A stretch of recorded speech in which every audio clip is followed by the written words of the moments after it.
When you walk in there, you smell death. Her hands were up around her face as almost like a protective covering. She had a blunt force trauma from her head. Her ankles were bound with duct tape. Her wrists were bound with duct tape. She's on the floor, just covered in dry blood. The evidence that was observed on the victim's body gave us an indication that she was deceased and in the area, in the residence for a period of time, at least 4 or 5 days.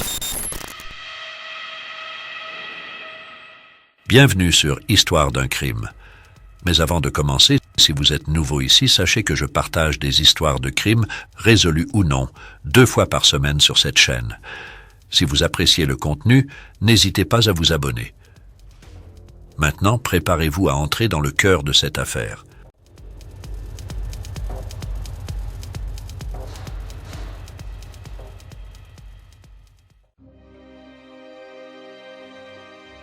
L'histoire débute en Pennsylvanie, aux États-Unis, en 1999 lorsque Larry et Dawn Wagner se rencontrent.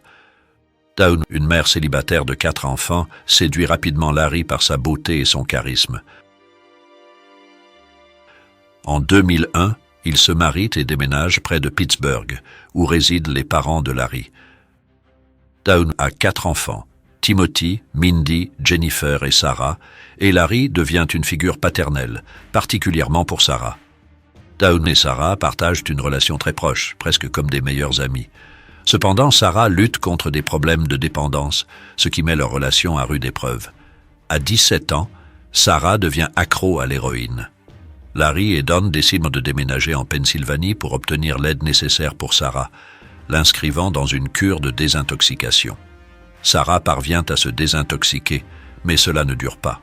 Elle entretient une relation intermittente et tumultueuse avec un homme, avec qui elle a un fils, Skylar, en 2011. Dawn, ravie d'être grand-mère, soutient Sarah et son petit-fils. Le mariage de Larry et Dawn traverse des difficultés lorsque Larry découvre que Dawn a une liaison avec un ancien petit ami. En 2013, après 13 ans de mariage, Dawn et Larry se séparent. Malgré leur séparation, ils maintiennent une relation amicale et continuent de se soucier l'un de l'autre. Dawn, Sarah et Skylar emménagent dans une caravane dans le comté de Westmoreland, en Pennsylvanie. La semaine suivant le jour du Nouvel An, Dawn ne se présenta pas au travail, ce qui était très inhabituel pour elle. Inquiet, son patron contacta Larry, son ex-mari, qui décida de se rendre à sa caravane le 9 janvier 2014 pour vérifier si tout allait bien. À son arrivée, Larry trouva la porte d'entrée déverrouillée, une situation courante pour Dawn. Cependant, malgré ses appels, il n'obtint aucune réponse. En entrant et en parcourant les pièces, Larry fut confronté à une scène terrifiante. Le corps sans vie de Dawn gisait sur le sol de la salle de bain. Le monde de Larry s'arrêta un instant face à cette vision horrible. Se ressaisissant, il contacta immédiatement les autorités. Lorsque la police arriva sur les lieux, elle fut tout aussi choquée par les signes de violence à l'intérieur de la caravane. L'odeur de la mort emplissait l'air, retournant l'estomac des enquêteurs. When you walk in there, you smell death. Une traînée de sang a taché les sols et les murs, les conduisant plus profondément dans la caravane et à l'intérieur de la salle de bain. Le sang recouvrait toutes les surfaces de la salle de bain. Les murs, le plafond, les armoires, le lavabo, les toilettes et la baignoire. Her hands were up around her face as almost like a protective covering. She had a blunt force trauma from her head. Her ankles were bound with duct tape. Her wrists were bound with duct tape. She's on the floor, just covered in dry blood. The evidence that was observed on the victim's body gave us an indication that she was deceased and in the area, in the residence for a period of time, at least 4 or 5 days. Sur le sol de la salle de bain se trouvait le corps sans vie de Dawn Wagner. Ses mains étaient serrées autour de son visage, comme si elle avait essayé de se protéger. Il y avait des signes évidents de blessures sur sa tête, ce qui suggérait qu'elle avait été frappée avec quelque chose de dur. Puis il y avait le ruban adhésif qui lui liait fermement les poignets et les chevilles. Il semblait que Dawn était morte depuis plusieurs jours, car elle était entourée de sang sec. Il n'y avait aucun doute qu'elle avait été brutalement assassinée. Les enquêteurs ont noté 18 coups au total dirigés vers la tête, les épaules et le cou de Dawn. Les éclaboussures de sang sur les murs et les armoires de la cuisine indiquaient que l'agression avait probablement commencé dans ou près de la cuisine. D'autres traces de sang dans le couloir et des marques de traînées sur le sol indiquaient que Dawn avait été déplacée dans la salle de bain après l'attaque initiale. Les enquêteurs ont également trouvé des chiffons et des tapis ensanglantés dans la buanderie, ce qui signifiait que le tueur avait tenté de dissimuler ses traces en nettoyant la scène. De plus, dans la cuisine, l'équipe médico-légale a découvert l'arme du crime, un marteau taché de sang, dissimulé dans la poubelle. Les enquêteurs furent encore plus alarmés lorsqu'ils remarquèrent que la voiture de Dawn, une Chevy rouge, manquait à l'appel. Leurs soupçons se tournèrent immédiatement vers Larry, l'ex-mari de Dawn, car il était celui qui avait signalé le crime et la seule personne liée à la scène. Sans perdre de temps, les enquêteurs amenèrent Larry pour l'interroger. Ému et bouleversé, Larry nia toute implication. Il insista sur le fait que, malgré leur séparation, lui et Dawn étaient en bons termes. Il mentionna également que Dawn lui avait envoyé un dernier message texte 3 jours auparavant, mais que ce message était plein de fautes d'orthographe, ce qui lui avait paru étrange. Après une longue conversation avec Larry, les enquêteurs ressentirent sa véritable inquiétude pour Dawn et conclurent qu'il n'était pas impliqué dans sa mort. Cependant, au cours de l'entretien, Larry révéla que Dawn ne vivait pas seul, mais avec sa fille de 25 ans, Sarah, et son petit-fils Skyler, âgé de 2 ans. Larry était inquiet car Sarah et Skyler étaient introuvables. Les enquêteurs relièrent rapidement ce fait à un détail étrange observé sur la scène du crime. La porte de la salle de bain avait été barricadée par une barrière pour enfants, probablement pour empêcher le tout petit d'y entrer. Cela signifiait que le petit Skyler était effectivement dans la maison pendant le meurtre. La police était profondément préoccupée par la disparition de Sarah et Skyler, compte tenu de la gravité de la scène de crime. Alors que les détectives terminaient leur conversation avec Larry, les détails macabres de l'autopsie de Dawn arrivèrent. En plus des graves blessures à la tête, Dawn avait été étranglée avec une force et une agressivité suffisantes pour la tuer. Les blessures de Dawn révélaient un niveau choquant de haine et de rage. Le coroner détermina que sa mort avait eu lieu autour du réveillon du Nouvel An, 9 jours avant sa découverte. Cela souleva une divergence troublante. Le dernier message texte, envoyé depuis le téléphone de Dawn, datait du 6 janvier, soit près d'1 semaine après le meurtre. Cela ne pouvait signifier qu'une chose. Quelqu'un d'autre, possiblement le tueur, avait utilisé le téléphone de Dawn. Les enquêteurs envisagèrent alors que Dawn connaissait peut-être son agresseur. Au fur et à mesure que l'enquête progressait, la police découvrit un autre indice crucial. 2 voisins de Dawn révélèrent que le petit ami de Sarah vivait également avec de la famille. Ils alléguèrent en outre que ce petit ami était impliqué dans des activités suspectes, avec des visiteurs en véhicule s'arrêtant fréquemment à la caravane. Dawn n'était pas contente que le petit ami de sa fille vive chez elle, surtout avec toute cette activité, ce qui menait souvent à des disputes tendues entre eux. Les enquêteurs avaient maintenant un nouveau suspect avec un mobile. Alors que les enquêteurs cherchaient à localiser le petit ami de Sarah, ils firent une découverte inattendue. Il était déjà en prison dans le comté d'Allegheny pour des infractions liées à des vols. Lorsqu'ils se rendirent à la prison et parlèrent au petit ami de Sarah, il sembla choqué et visiblement bouleversé par la mort de Dawn. Bien qu'il ait reconnu ses conflits avec Dawn, il ne pouvait pas avoir commis le crime puisqu'il était déjà en prison au moment du meurtre. Arrivés dans une impasse, les enquêteurs décidèrent de changer de focus. Ils réalisèrent que la clé pour résoudre l'affaire pourrait se trouver avec Sarah. Enquêter sur son passé pourrait révéler la pièce manquante. Le petit ami de Sarah révéla alors aux détectives que Sarah était également en prison. Choqués, les enquêteurs l'ont pressé pour obtenir des détails. Il leur expliqua que Sarah avait été arrêtée quelques jours plus tôt le 7 janvier 2014, pour avoir tenté de braquer une banque. Cette nouvelle révélation peignait un tableau troublant, et les officiers étaient des confus. Sarah, avec son fils Skyler, avait conduit environ 45 minutes depuis la caravane de Daoun jusqu'à un centre commercial dans le comté d'Allegheny.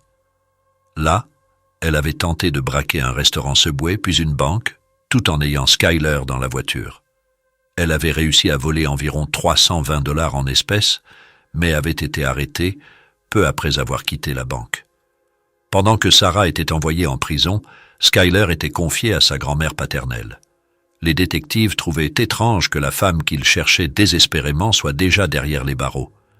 Les détectives se rendirent rapidement à la cellule de Sarah. Elle présentait des signes d'une personne accro. Ils l'examinèrent pour voir si elle portait des signes de lutte, mais ne trouvèrent qu'une petite marque sur sa main.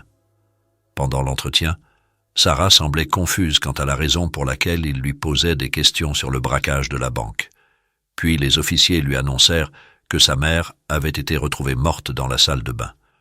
Au début, Sarah ne les crut pas et pensa qu'ils mentaient, mais après qu'ils l'eurent convaincue que c'était vrai, elle commença à pleurer et avoua être responsable de la mort de Daoun. Sarah expliqua qu'elle avait vu sa mère pour la dernière fois le 31 décembre, lorsqu'un homme nommé Stéphane, à qui elle devait de l'argent, était venu chez eux. Stéphane était accompagné d'un autre homme, et ensemble, ils avaient coincé Daoun dans la salle de bain et l'avaient menacé pour de l'argent. Sarah, effrayée, avait pris le sac à main de Daoun et était allée au distributeur automatique avec Skyler. Elle avait utilisé la carte de débit de Daoun pour retirer 600 $ afin de rembourser sa dette. Cependant, lorsqu'elle était retournée à la caravane, seuls Stéphane et l'autre homme étaient présents.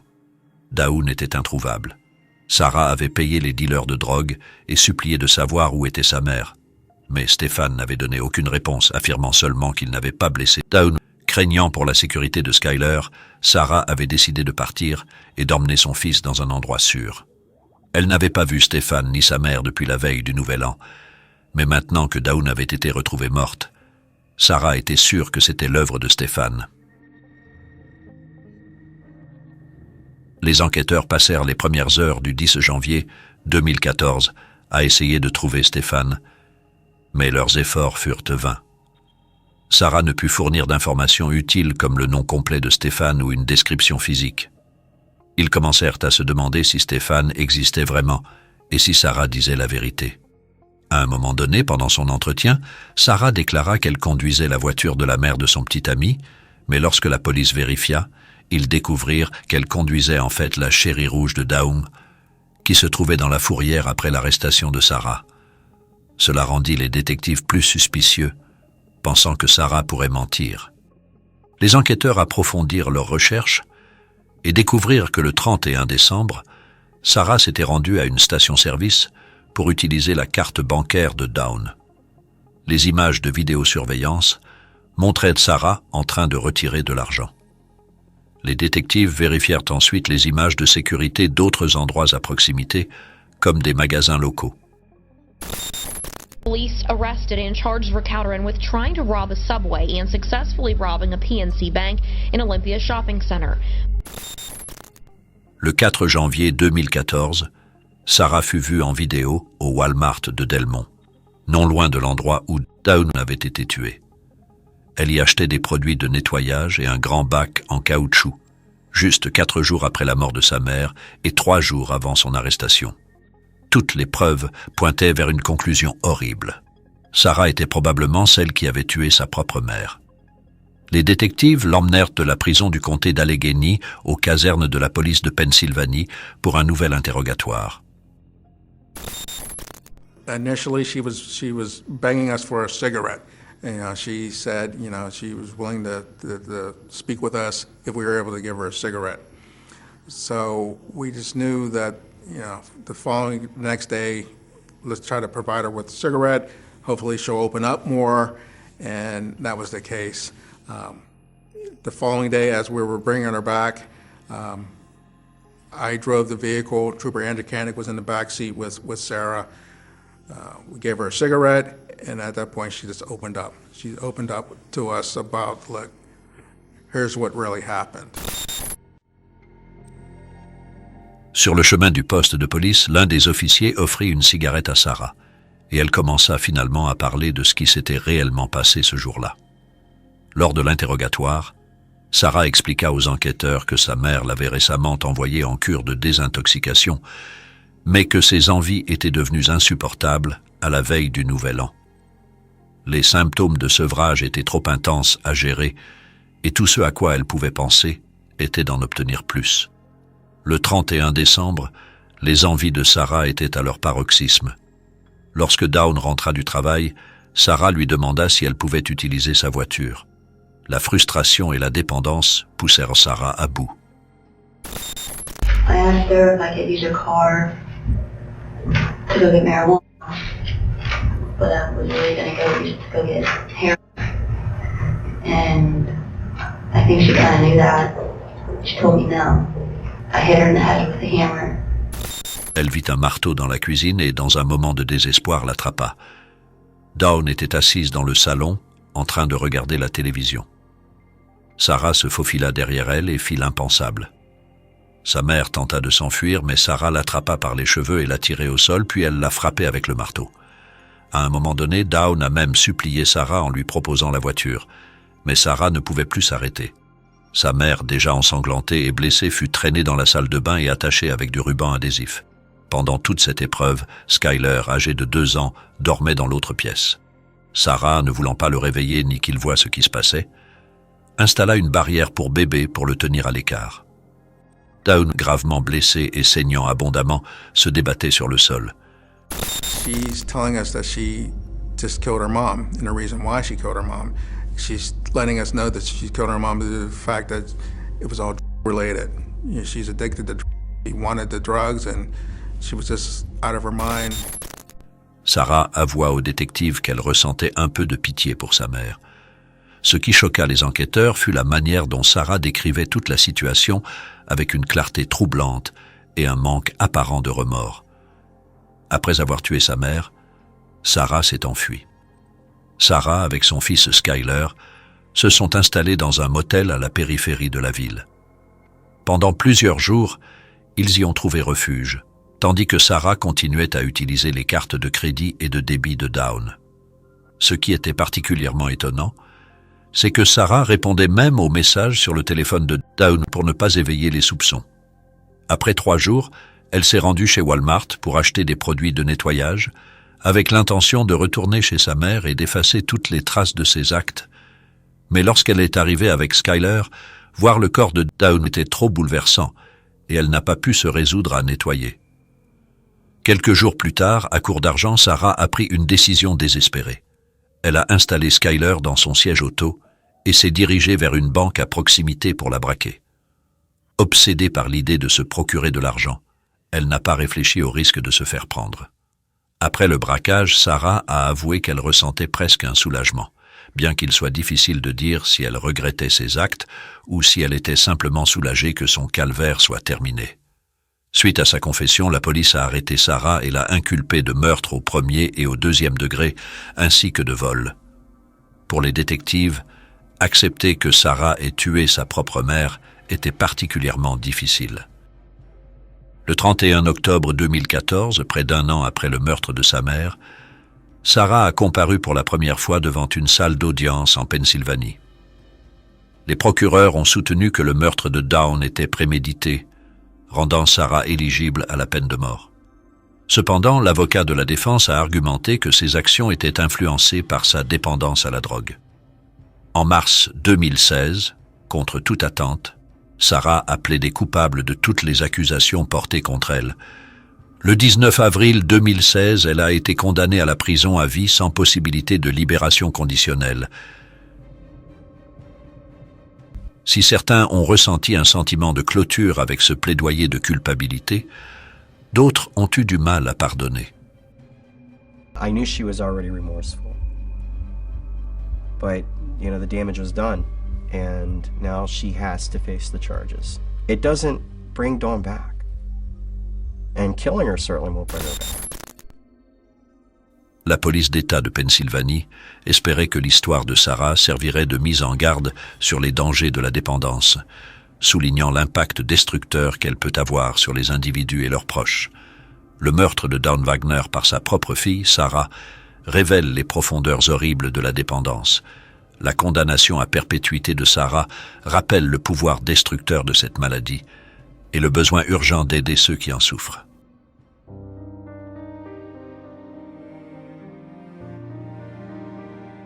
Mes chers amis, nous voici arrivés à la fin de notre récit. J'aimerais connaître vos pensées sur cette affaire. N'hésitez pas de partager votre avis en commentaire. Et pour d'autres histoires captivantes de crimes réels, n'oubliez pas d'aimer, de partager et de vous abonner à la chaîne. Merci.